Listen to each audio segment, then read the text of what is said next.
There's something peaceful about owning a cabin by the lake. For years, my family had used it as a retreat, a place to escape city noise, stress, and the grind of daily obligations. The cabin wasn't new, but it carried memories.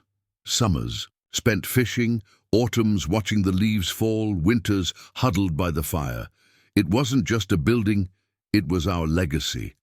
What I didn't know at the time was that one small decision, changing the lock on the front door, would trigger a storm unlike anything I had ever imagined.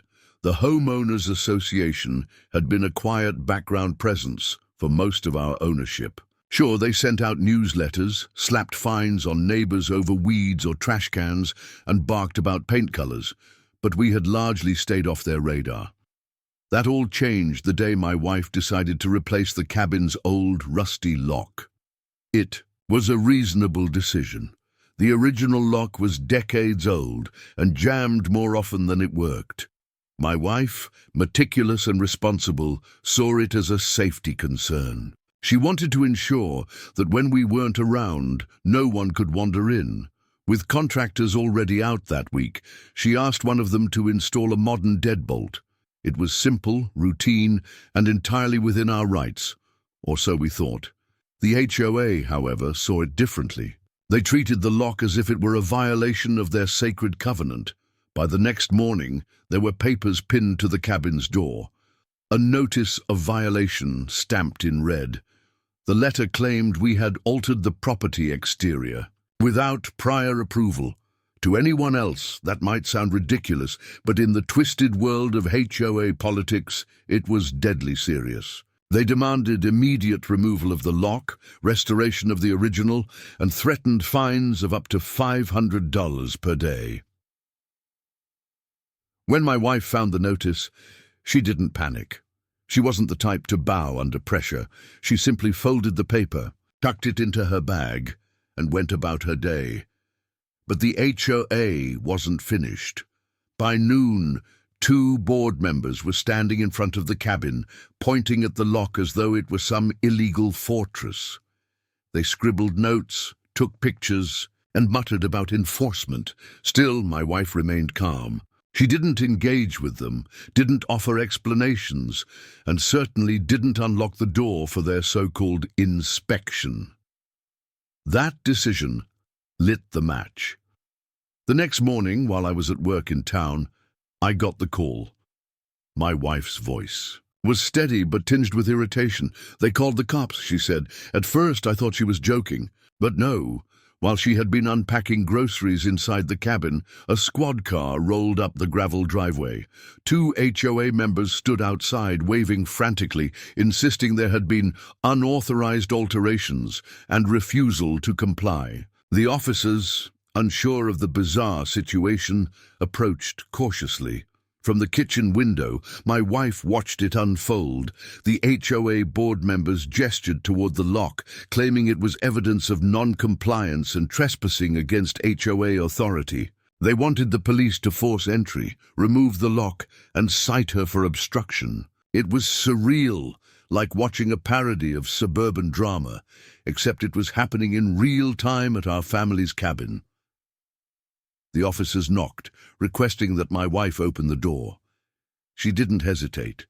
She walked over, turned the handle, and stepped onto the porch. Her presence was calm, deliberate.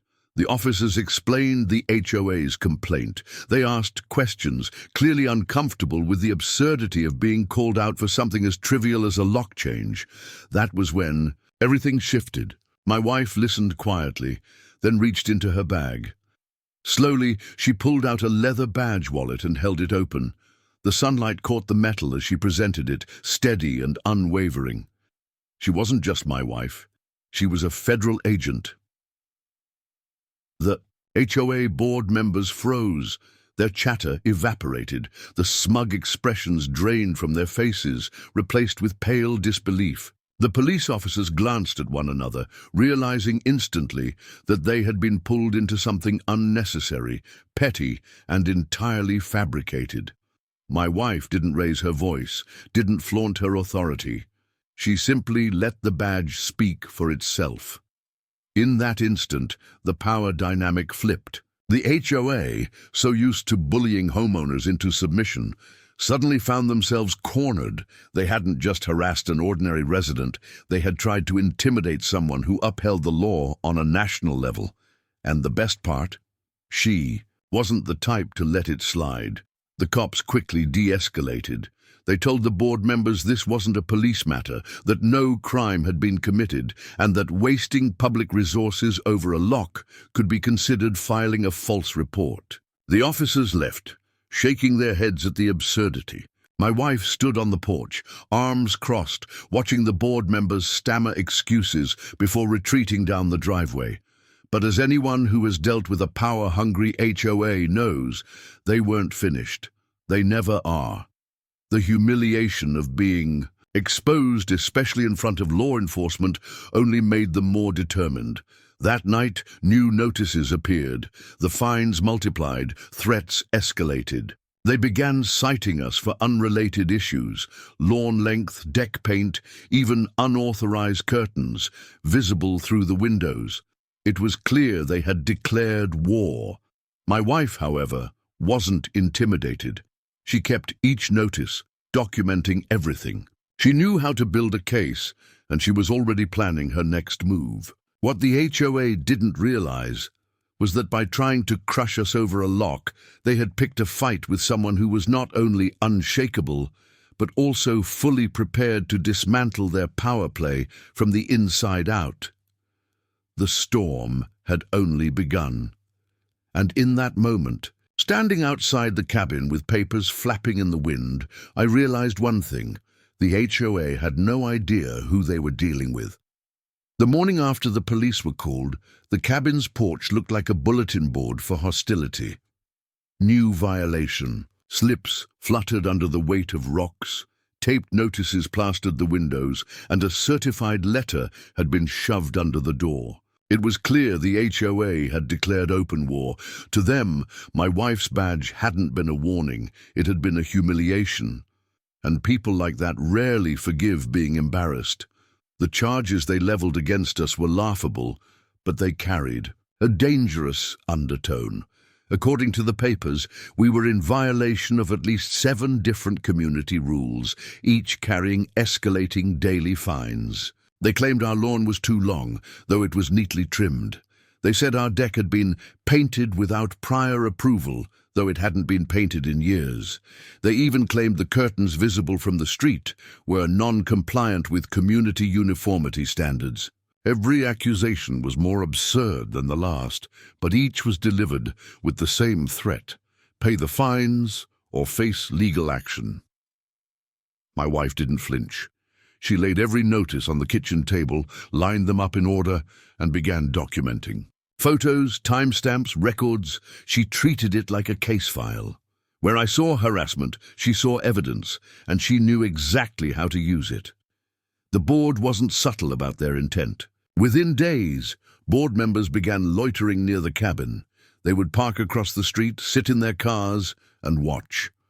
Sometimes they walked past slowly, snapping pictures on their phones. It wasn't enforcement, it was intimidation. They wanted us to feel surrounded, pressured, powerless. But they didn't realize my wife had dealt with far more dangerous adversaries in her line of work.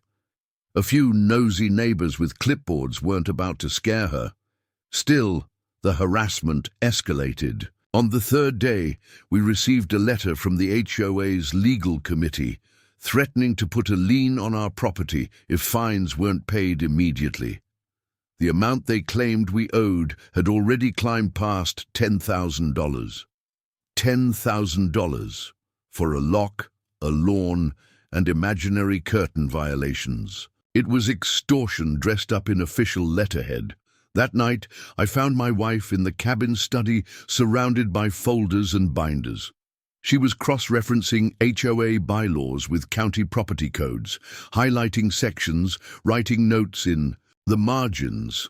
She had requested copies of the HOA's own governing documents and was dissecting them line by line. Her expression was calm, but there was a spark in her eyes, a sharp, calculating focus I had seen before.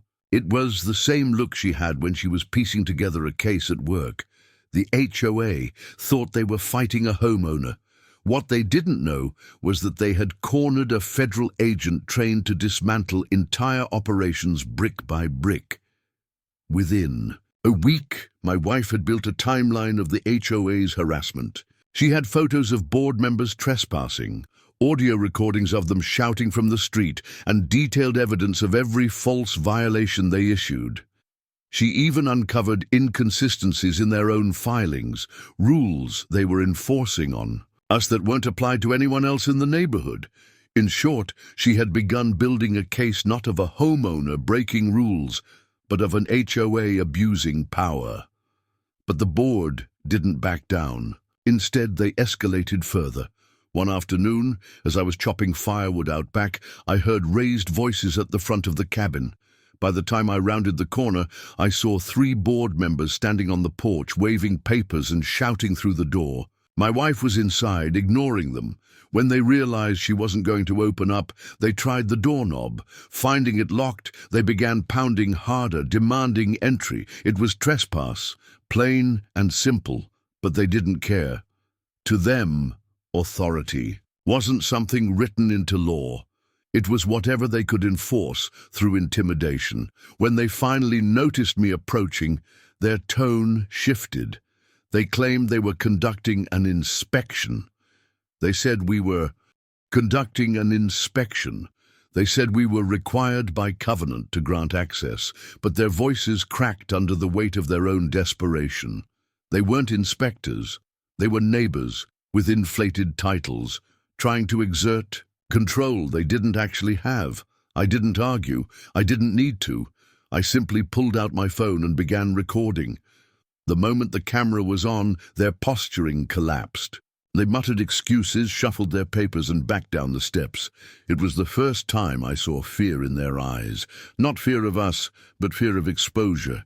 They thrived on silence and submission.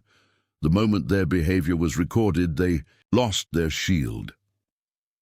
That night, my wife filed her first formal complaint. Not to the HOA. She had no interest in playing their game.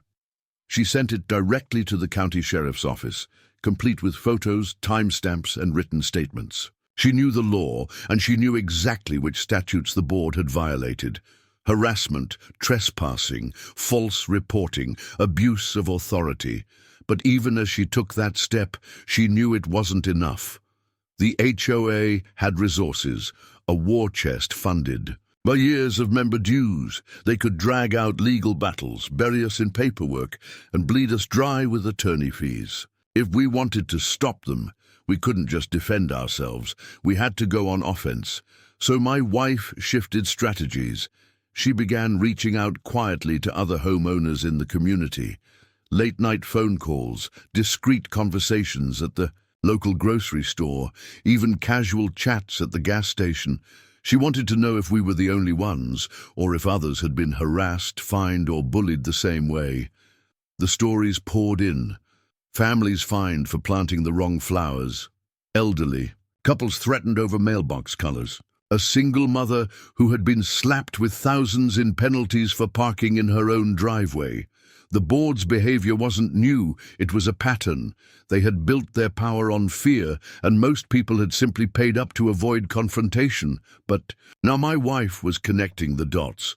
She wasn't just fighting for us anymore. She was gathering testimonies, building a network, and laying the groundwork for something much bigger than a personal defense. The HOA had chosen the wrong target, and their empire of intimidation was about to face its first real challenge.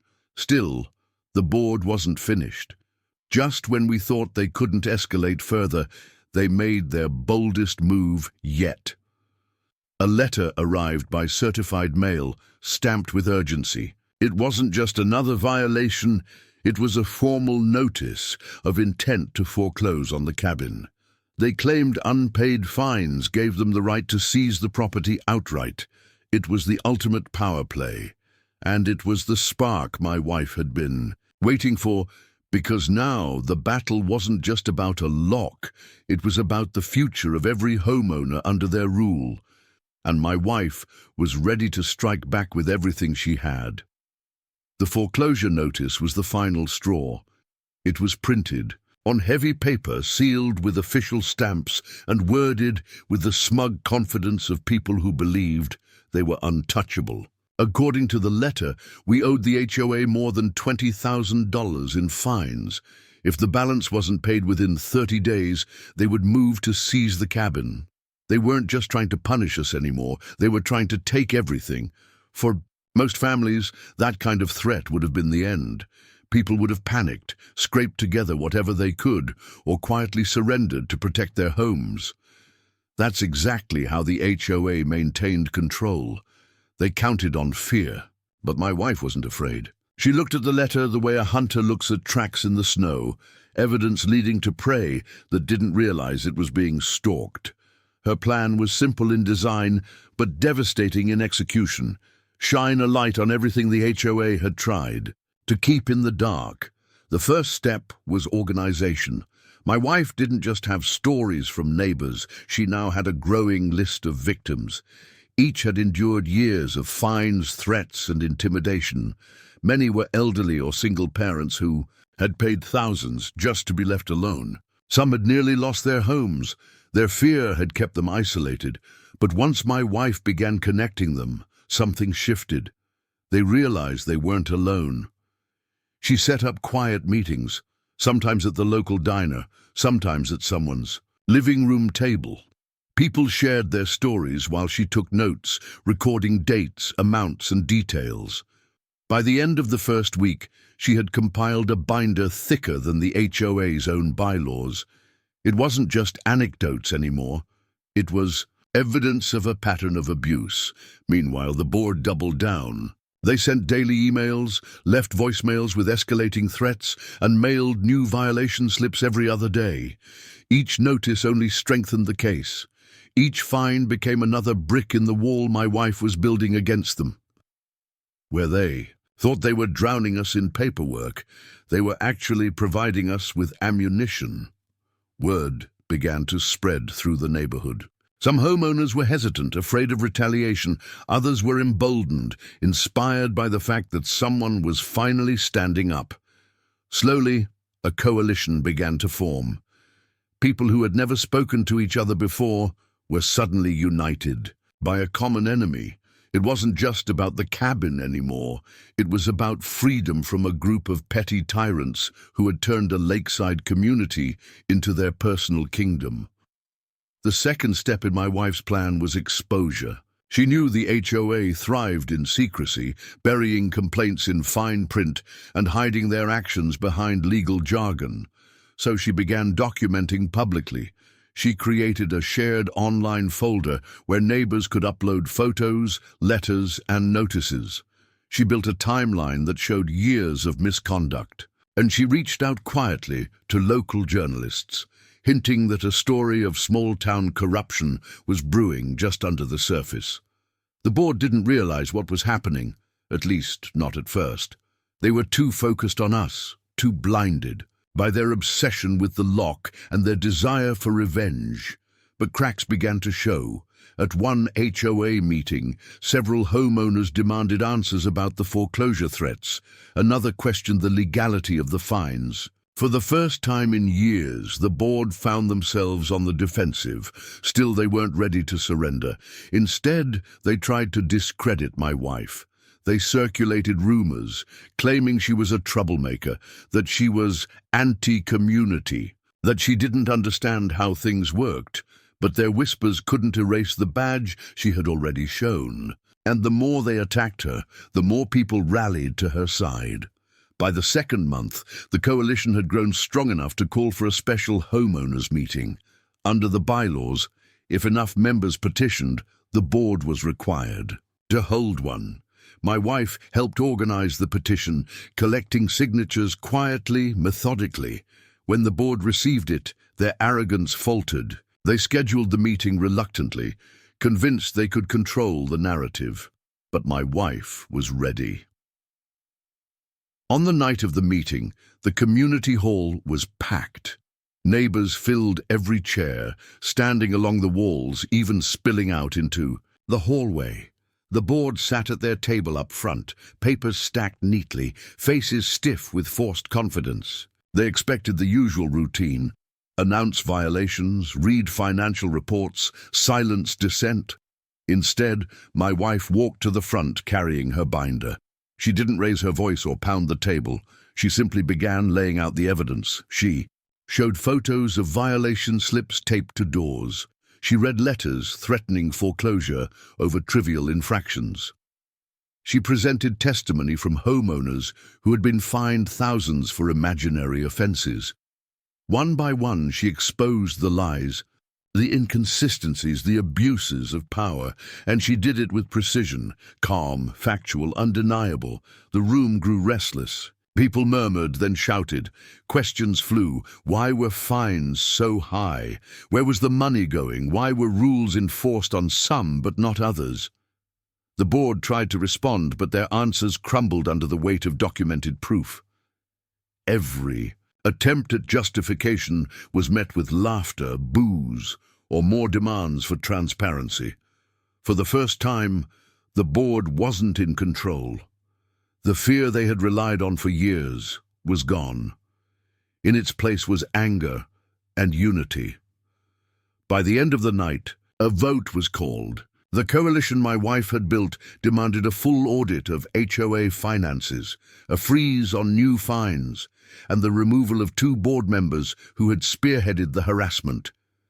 The vote passed overwhelmingly. The once untouchable board was fractured, their authority slipping through their fingers. Walking out of that meeting, I could feel the shift in the air. Neighbors who had once kept their heads down were smiling, shaking hands, exchanging numbers. The spell of fear was broken, but my wife knew the fight wasn't over. The audit could reveal even deeper corruption, or it could be buried if the board managed to regroup, and the foreclosure notice on our cabin still hung over us like a storm cloud. Yet, for the first time, it felt like the tide was turning. The HOA wasn't just facing one homeowner anymore. They were facing a community that had finally decided to stand up, and my wife was right at the center of it, steady, unshaken, and ready for the next battle. The vote for an audit sent shockwaves through the community. For years, the HOA board had operated in secrecy, insulated by fear and compliance. They never imagined anyone would demand to see the books, let alone succeed. But now, under pressure, from the very people they were supposed to represent, they had no choice. The audit was scheduled to begin within 2 weeks. An independent accountant, hired by a coalition of homeowners, would comb through every record, every expense, every fine collected over the last 5 years. For the board, it was a nightmare come true. For the rest of us, it was the first real step toward accountability. But the board didn't plan to go down quietly. Almost immediately, they launched a campaign to stall and sabotage the process. Records were suddenly missing. Financial statements appeared incomplete. The treasurer claimed certain files had been accidentally deleted. Each excuse was more transparent than the last, but it revealed something critical. They were hiding something, and they were terrified it might surface. Meanwhile, my wife kept building her case. She knew the audit could uncover financial mismanagement, but she wasn't content to wait. She continued gathering evidence of harassment and abuse, not just against us, but against dozens of families. The coalition was stronger than ever, and the more people spoke out, the clearer the picture became. This wasn't just about corruption, it was about control. The HOA had used fines and threats not to maintain community standards, but to enrich themselves and cement power. The foreclosure notice on our cabin loomed like a storm cloud. According to their letter, the deadline to pay or face seizure was less than 3 weeks away. The timing was no coincidence. They hoped to force us out before the audit could expose them.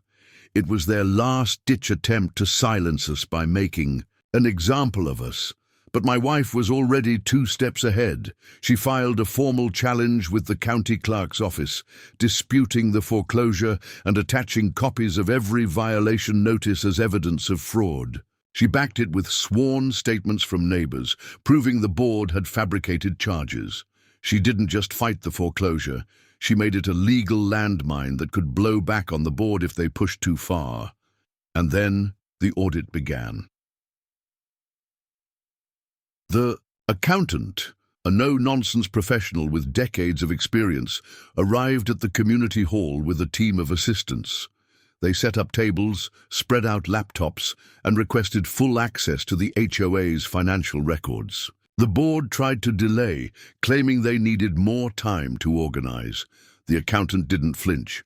"Produce what you have," he said, and under pressure from the homeowners watching closely, the board complied. What followed was chaos. Receipts didn't match expenditures. Thousands of dollars were listed under miscellaneous expenses. Entire categories of fines had no clear destination. The more the accountant dug, the worse it looked. By the end of the first day, whispers spread like wildfire. Money was missing.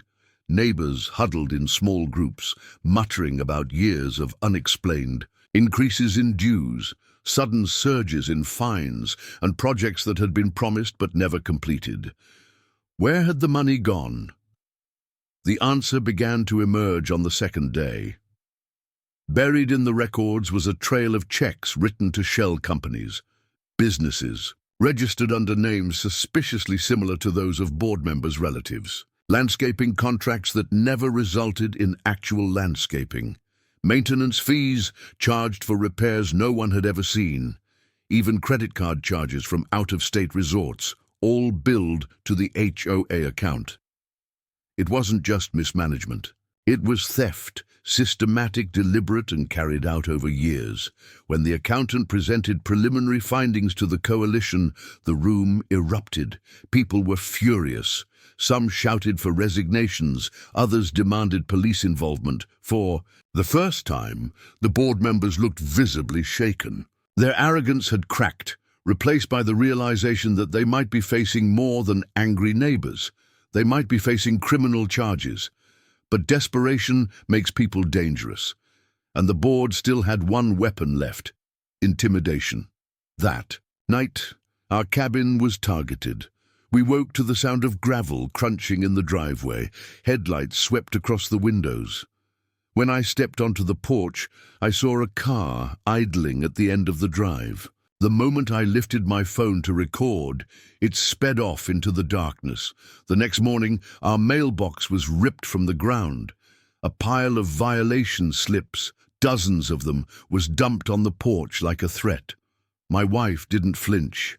She collected every scrap, photographed the scene, and added it to her growing file. To her, it wasn't just vandalism, it was evidence. Proof the board was willing to break the law to protect themselves, but the board's tactics backfired. Instead of silencing us, it galvanized the community further. Neighbors came by with words of support, some even offering to stand watch at night. For the first time, we weren't isolated. We were part of something bigger, a neighborhood that had finally found its voice. The coalition called another meeting, this time not just to discuss the audit, but to vote on immediate action. A motion was put forward: suspend all board members. Pending investigation, appoint an interim committee of volunteers and refer the financial findings to law enforcement. The room buzzed with tension. Everyone knew this was the decisive moment. The board tried to argue, tried to stall, tried to invoke procedure, but their words fell flat. The homeowners had seen too much, lost too much, and endured too many years of silence. When the vote was called, hands shot up across the room. The motion passed with overwhelming support. The board was suspended on the spot. As they walked out, red-faced and silent, the weight of years of intimidation seemed to lift from the room. People cheered, hugged, even cried. For the first time, the community felt free. But my wife remained steady, her eyes sharp. She knew this wasn't the end. The audit had revealed financial corruption. The coalition had stripped the board of power, but the foreclosure notice on our cabin still sat on the counter, a ticking time bomb.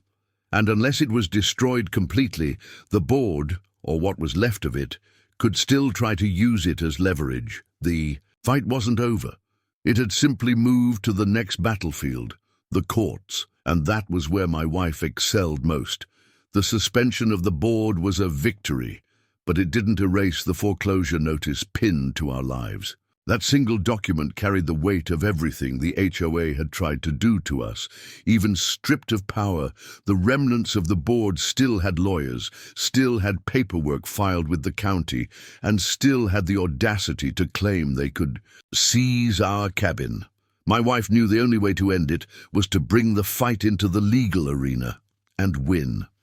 The county clerk scheduled a hearing within 3 weeks. It would determine whether the foreclosure could proceed or be thrown out entirely. To the HOA, it was their last chance to claw back control. To us, it was the moment to dismantle their power once and for all. In the days leading up to the hearing, our cabin became a war room. The dining table was buried under binders, violation slips, photographs, and sworn statements. Neighbors stopped by daily, bringing copies of their own notices, offering testimony, and even baking casseroles to keep us fueled. What had begun as a private battle over a lock had turned into a community movement. And at the center of it all was my wife, calm, relentless, unstoppable. She built the case like she had built dozens before, piece by piece, detail by detail. She mapped the timeline of harassment, cross-referenced it with HOA bylaws, and stacked it against county and state statutes. She wasn't just defending against foreclosure. She was prosecuting a pattern of abuse, using the board's own documents as evidence against them. When the day of the hearing arrived, the courthouse was packed. Homeowners filled the benches, their presence a silent show of support. On one side of the aisle sat the remnants of the board and their attorney, stiff and tight-lipped. On the other side, my wife and I sat together, surrounded by neighbors who had once been too afraid to speak, but were now ready to see justice served. The judge entered, a stern figure with little patience for nonsense. The board's attorney spoke first, rattling off a rehearsed argument about unpaid fines, community covenants, and the supposed necessity of foreclosure. His voice was steady, but his arguments felt hollow, weighed down by the stink of desperation. Then it was my wife's turn. She didn't raise her voice. She didn't grandstand. She simply laid out the facts. She presented every notice, every fabricated violation, every baseless fine. She showed photos of board members trespassing, recordings of harassment, and testimonies from neighbors who had endured years of abuse. Then she revealed the audit findings, missing money, fraudulent contracts, and evidence of embezzlement tied directly to board members. The courtroom shifted. The judge leaned forward. The board members squirmed. Each page of evidence wasn't just a defense. It was an indictment. My wife dismantled their foreclosure claim piece by piece until all that remained was a pile of paper that reeked of fraud and intimidation. The attorney tried to object, tried to argue, but it was useless. Every point was countered by documented proof. Every objection was swatted down by the judge, who grew visibly impatient with the board's games. Finally, my wife pulled out the foreclosure notice itself, the document that had threatened to take our cabin. She held it up, pointing out the signatures of board members who had already been suspended, signatures tied to fraudulent financial activity. She argued that the notice was not only invalid, but potentially criminal in its execution. The judge called for silence. For a long moment the room was still.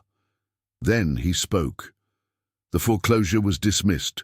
The notice was declared void, and the HOA was ordered to halt all further enforcement actions until a full investigation of their conduct could be completed. The room erupted in murmurs and cheers. Some neighbors even clapped, though the bailiff quickly called for order. The Suspended board members sat frozen, their faces pale, their empire crumbling in real time. My wife remained composed, but I could see the faintest glimmer of satisfaction in her eyes. But the judge wasn't finished. He noted that the evidence of financial misconduct was serious enough to warrant referral to law enforcement. The board wasn't just losing control, they were facing the possibility of criminal charges. Walking out of the courthouse, the air felt lighter. Neighbors hugged us, shook our hands, and thanked my wife for standing up when no one else had dared. For the first time in years, people felt free, not because the HOA was gone, but because the myth of its invincibility had been shattered. That night, back at the cabin, the victory felt surreal. The foreclosure threat that had hung over us for months was gone. The board's power was broken. The community was united. But as my wife sorted through the last of the paperwork, she reminded me of something important. "This isn't the end," she said. "It's the beginning of accountability." She was right. The audit still had to be finalized. The sheriff's office would now be reviewing potential charges, and the community needed a new leadership structure to prevent corruption from rising. Again, the HOA had been exposed, humiliated, and stripped of power. But now came the real test, rebuilding something better in its place. And my wife, whether she wanted the role or not, had become the figure everyone looked to for guidance.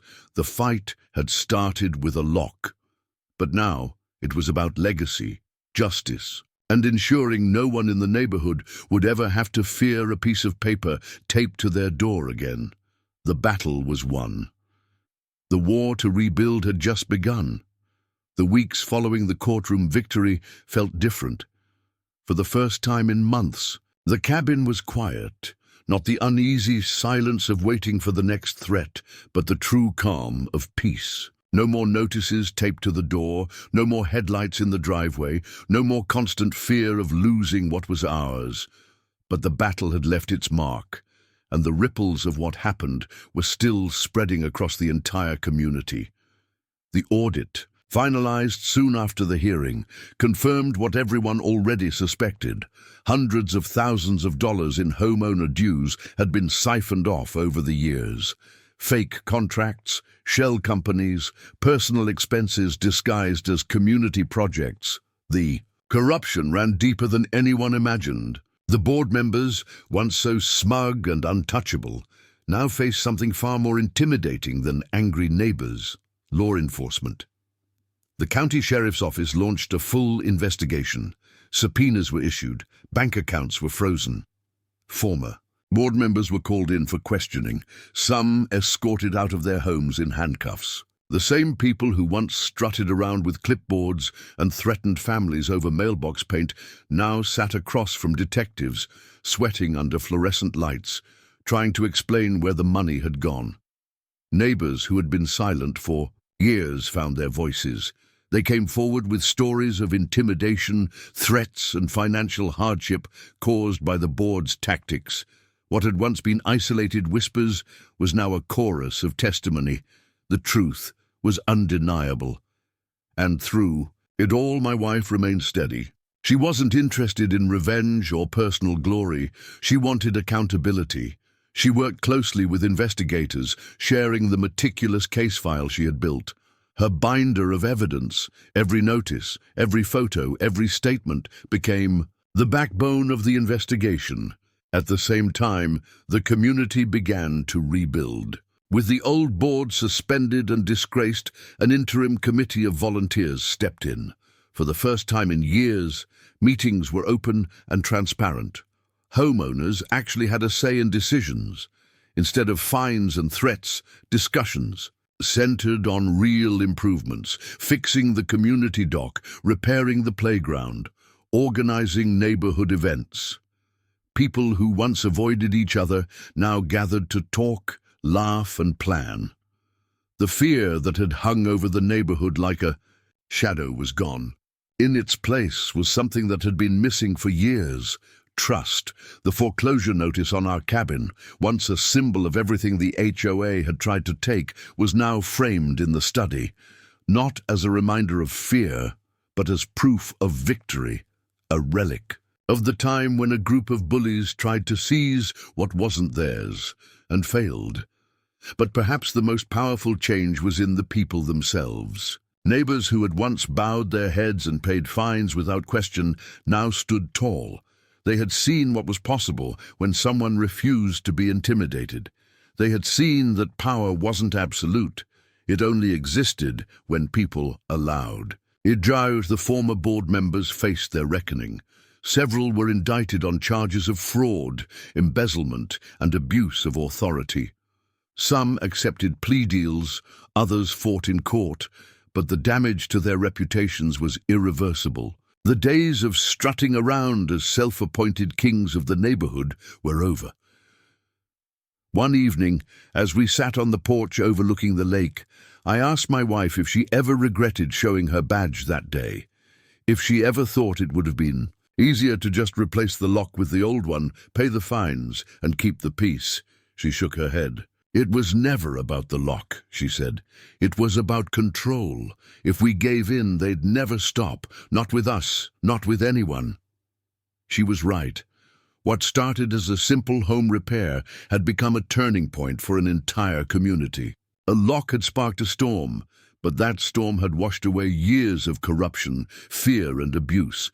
The cabin, once the center of conflict, was ours again, untouched, unthreatened, and more precious than ever. Every creak of the wood floors, every ripple on the lake outside, carried a deeper meaning now. It wasn't just a retreat, it was a symbol of resilience. Neighbors still stop us sometimes, thanking my wife for standing up when no one else dared. They tell her the neighborhood feels different now, lighter, freer, alive, and while she always brushes off the praise, I know the truth.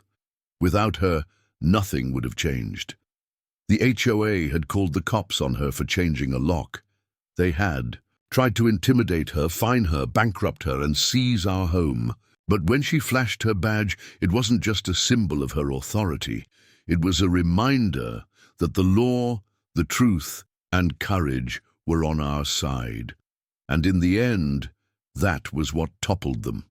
The empire of paper threats, forged violations, and empty intimidation collapsed under its own corruption. The bullies were gone, the community was free, and our cabin, our quiet little place by the lake, was still standing, stronger than ever. The fight was over, and we had won.